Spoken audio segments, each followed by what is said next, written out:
துள்ளுவதோ இளமை படம் மூலமாக புகழ் பெற்ற அபிநய் பார்த்தீங்கன்னா உடல்நல குறைவால் சென்னையில் இன்னைக்கு காலையில் 4 மணி அளவில் காலமாயிருக்காருங்க. அவரோட வயசு வெறும் 44 தான். 2002 வருஷம் ரிலீஸ் ஆன படம் தான் துள்ளுவதோ இளமை. தனுஷ் அறிமுகமான இந்த படத்தில் அவர் கூட சேர்ந்து அறிமுகமானவர் தான் அபிநய். தனுஷோட நண்பராக நடிச்சிருந்தார். அதுக்கப்புறம் ஜங்ஷன், சிங்கார சென்னை, பொன்மேகலை போன்ற படங்களில் ஹீரோவாகவும் நடித்தார். சக்சஸ், தாஸ், தொடக்கம், சொல்ல சொல்ல இனிக்கும், பாலைவனச்சோலை 2, ஆறுமுகம், கார்த்திக் அனிதா, கதை, ஆரோகணம், என்றென்றும் புன்னகை, வல்லவனுக்கு புல்லும் ஆயுதம் போன்ற படங்களில் குணச்சித்திர கதாபாத்திரத்திலையும் நடிச்சிருக்காரு.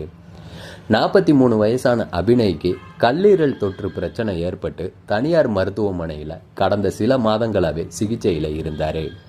அவர் உயிரை காப்பாற்ற 28 லட்சம் ரூபாய் தேவைப்படுறதாகவும் நிதி உதவி செய்யுங்க அப்படின்ட்டும் நண்பர்கள் சமூக வலைதளங்கள் மூலமாக அப்போ வேண்டுகோளும் வச்சுருந்தாங்க.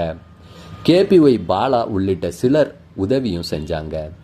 சமீபத்தில் அவர் 1-2 சினிமா நிகழ்ச்சிகளில் கூட கலந்துக்கிட்டு நம்பிக்கையோடு பேசினார். இந்நிலையில் இன்னைக்கு காலையில் 4 மணி அளவில் அவரோட உயிர் பிரிஞ்சிடுச்சுங்க. அபிநய்க்கு உறவினர்கள் அப்படின்ட்டு பெருசாக யாருமே இல்லை. 1-2 நண்பர்கள் மூலமாக தான் அவர் உதவியையும் பெற்று வந்திருக்காரு. இப்போ அவர் உடலை இறுதிச் சடங்கு செய்யறதுக்கு கூட யாரும் இல்லாமல் இருக்கு. உறவினர்கள் யாரும் இல்லாமல் தனியாக தவிக்கிற அந்த உடலை சங்கங்கள் ஏதாச்சும் முன்வந்து அவருக்கான சடங்குகளை செஞ்சு வழி அனுப்புனா நல்லா இருக்கும். சினிமா பல பிரபலங்களை உச்சத்துக்கு கொண்டு போய் அதே வேளையில் இவரை போன்ற 1-2 பிரபலங்கள் ஆரவமற்று இறந்து போன சம்பவங்களும் அப்பப்போ நிகழ்ந்துக்கிட்டு தான் இருக்கு.